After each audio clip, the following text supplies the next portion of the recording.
Hello everyone, welcome है आप सभी का आपके अपने ही चैनल तरु वाटिका में। तो आज मैं लेके चलती हूँ अपने घर के ग्राउंड फ्लोर वाले गार्डन में। आज हमारा टॉपिक ये रहेगा कि अब अगर आप गार्डन बनाने जा रहे हैं, मेंटेन करने जा रहे हैं बिगनिंग से, तो आपको कौन कौन से प्लांट लेने चाहिए। और अगर आपके पास पुराना गार्डन है तो आपके पास जो प्लांट नहीं है इनमें से वो आप आज ही खरीद लाइए, क्योंकि इन प्लांट्स की ज़रूरत बहुत पड़ती है हमें। अगर पहले से हो तो हम इसका फ़ायदा उठा सकते हैं, एट ए टाइम हम कोई फ़ायदा नहीं उठा सकते। तो ये ज़रूरी प्लांट्स की लिस्ट आज मैं बताऊंगी, तो बने रहिएगा वीडियो के एंड तक। तो शुरुआत हम करते हैं तुलसी जी से। तुलसी जी एक रिलीजियस प्लांट है और हिंदुस्तान में हर हिंदू के घर में ये प्लांट ज़रूर होता है। इसको बुशी बनाने के लिए ये देखिए, इसके टिप्स पर से थोड़ी थोड़ी पिंचिंग कर दीजिए, ये बुशी बन जाएगा। और इसके लिए 10 से 12 इंची का गमला बहुत ज़रूरी है। छोटे गमले में ये इतना नहीं चलेगा, जिंदा तो रहेगा लेकिन फैलेगा नहीं। और ये एक रिलीजियस प्लांट है, मेडिसिनल प्लांट है। सर्दियों में सर्दी कफ खांसी में बहुत हेल्प करता है।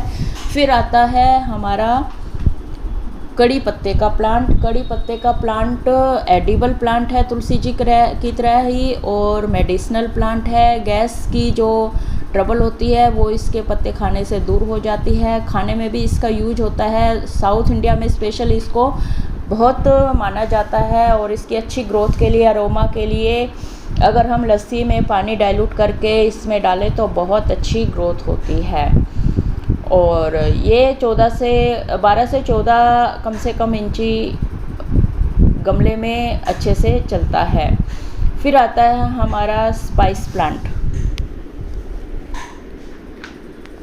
स्पाइस प्लांट ये ओल्ड स्पाइस प्लांट है। इसके पत्ते को अगर तोड़कर आप च्यू करोगे तो मसालों की खुशबू आती है। सब्जी में इसके पत्तों का यूज होता है मसालों के लिए। अगर आप बाहर से मसाले नहीं खरीद रहे हैं तो इसके पत्ते को डाल दीजिए तोड़कर, तो खुशबू अच्छी हो जाती है। अच्छा एडिबल प्लांट है ये। और ये देखिए, इसके पे बहुत अच्छा अरोमा आता है। और कम से कम 12 इंची गमले में ये अच्छे से चलता है। अगर आपके पास इनमें से कोई प्लांट नहीं है तो अभी आप लाकर शामिल कर सकते हैं, क्योंकि इसमें ये जो टाइम है ये इनका ग्रोइंग पीरियड है। फिर आता है हमारा lucky plant, jade plant. Jade plant को बहुत बड़े पोट की ज़रूरत नहीं है। इसकी एक स्टेम बहुत छोटे से छोटे पोट में भी लग जाती है। और इसके आप कोई भी शेप दे सकते हो प्लांट की। ये लकी प्लांट माना जाता है एक तरह से। और बहुत ज़्यादा पानी की और केयर की इसको ज़रूरत नहीं पड़ती है। फिर आता है हमारा अजवाइन का प्लांट। अगर हम अपने किचन से अजवाइन लेके उसको बोते हैं तो ये प्लांट नहीं निकलेगा। ये नर्सरी में माली लोग इसको अजवाइन का बोल के देते हैं। इसका नाम कुछ और है, लेकिन ये फिर भी एडिबल है। और इसके सिंगल पत्ते के पकोड़े बनाकर खाए जाते हैं, गैस्ट्रिक ट्रबल में काम आता है। इसकी खुशबू अजवाइन जैसी है। एडिबल प्लांट है, मेडिसिनल प्लांट है, और कोई बहुत बड़े पोट की ज़रूरत नहीं है। इसकी कटिंग आप पानी में भी ग्रो कर सकते हैं। और बहुत ही अच्छे से ग्रो होने वाला प्लांट है ये। और इसकी अगर पिंचिंग करते रहें तो बहुत अच्छी शेप इसकी हो जाती है। और फिर आता है हमारा मनी प्लांट। मनी प्लांट सबको ही पता है, मनी अट्रैक्ट करने वाला होता है। वास्तु के हिसाब से इसका बहुत इसकी इम्पोर्टेंस है। इसमें ऑल टाइप मनी प्लांट्स शामिल हैं। और इसको ऑफिस टेबल पर भी आप रख सकते हैं, घर में अंदर भी रख सकते हैं। और ये जो टाइम है इसका ग्रोइंग पीरियड है। इसके लिए भी बहुत बड़े पोट की ज़रूरत नहीं है, छोटे से छोटे पोट में भी इसकी कटिंग चल जाती है। फिर आता है हमारा पान का प्लांट। अगर आप थोड़ा कॉस्टली प्लांट लेना चाहते हैं तो पान का प्लांट एक ऑप्शन है। इसका जो पत्ता है वो सबको पता है पान में यूज होता है, और पूजा में भी इसके पत्ते को यूज किया जाता है। रिलीजियस वैल्यू भी है, एडिबल प्लांट भी है, इसलिए इसका होना भी बहुत ज़रूरी है। और छोटे पोट में भी ये चल जाता है। फिर आपको दिखाई दे रहा है बनाना प्लांट। बनाना प्लांट के लिए 10-12 इंची गमला ज़रूरी है। ज़मीन पर लगाओगे तो इसमें फ्रूटिंग भी हो जाएगी। और वीरवार को इसका खास महत्व है।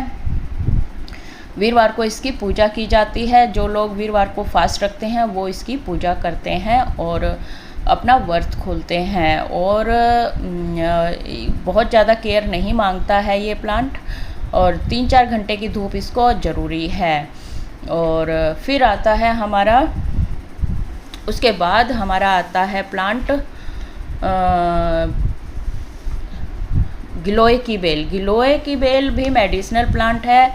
जो अभी कोरोना आया था या डेंगू के फीवर में, इसके जो स्टेम है उसकी बहुत इम्पोर्टेंस होती है। मेडिसिनल प्लांट है ये, और गैस में भी इसकी स्टेम को अगर उबाल कर पिया जाए बुखार और गैस्ट्रिक ट्रबल में तो बहुत अच्छा रहता है। और इसलिए समय से पहले अगर हम गिलोय की बेल लगा लेते हैं तो बहुत सही रहेगा हमारे लिए। और ये देखिए इसकी जो इतनी बड़ी ये एक्चुअली मैंने इस पे पोनी टेल पाम पे चढ़ाया हुआ है। अगर नीम के पेड़ पर इसको चढ़ाते हैं तो नीम के गुण भी इसमें आ जाते हैं। तो ये जो इसकी स्टेम दिखाई दे रही है, इतनी मोटी स्टेम के टुकड़े काटकर उबाल कर पिया जाए तो बहुत अच्छा रहता है। हाँ, टेस्ट में थोड़ा बीटर होता है लेकिन सही रहता है। फिर आता है हमारा अशोका पेड़। अशोका पेड़ एंट्री पर सही रहता है वास्तु के हिसाब से। फिर आता है dollar plant. Dollar plant Chinese money plant बोला जाता है। जो हमारे यहाँ मनी प्लांट की मान्यता है, चाइना में डॉलर की वैसी ही मान्यता है। वास्तु के हिसाब से ये लकी प्लांट है। और ये थोड़ा सा कॉस्टली आता है, बट ये एक बार लेने के बाद ख़त्म नहीं होता है, और छोटे पॉट में भी ये चल जाता है, और बास्केट में भी इसको लगा सकते हैं। फिर आता है हमारा बैम्बू प्लांट। बैम्बू प्लांट भी सभी को ही पता है लकी प्लांट है, और इसको अंदर भी रखा जा सकता है, ऑफिस टेबल पर भी रखा जा सकता है, और छोटे प्लांट में भी ये चल जाता है, पॉट में चल जाता है। देखिए जैसे मैंने बिल्कुल छोटे पॉट में इसको लगाया हुआ है सिरेमिक में। फिर आता है हमारा एलोवेरा का प्लांट। एलोवेरा का प्लांट गार्डनिंग में और मेडिसन्स के तौर पर बहुत वैल्यू रखता है। इसकी जो रस है वो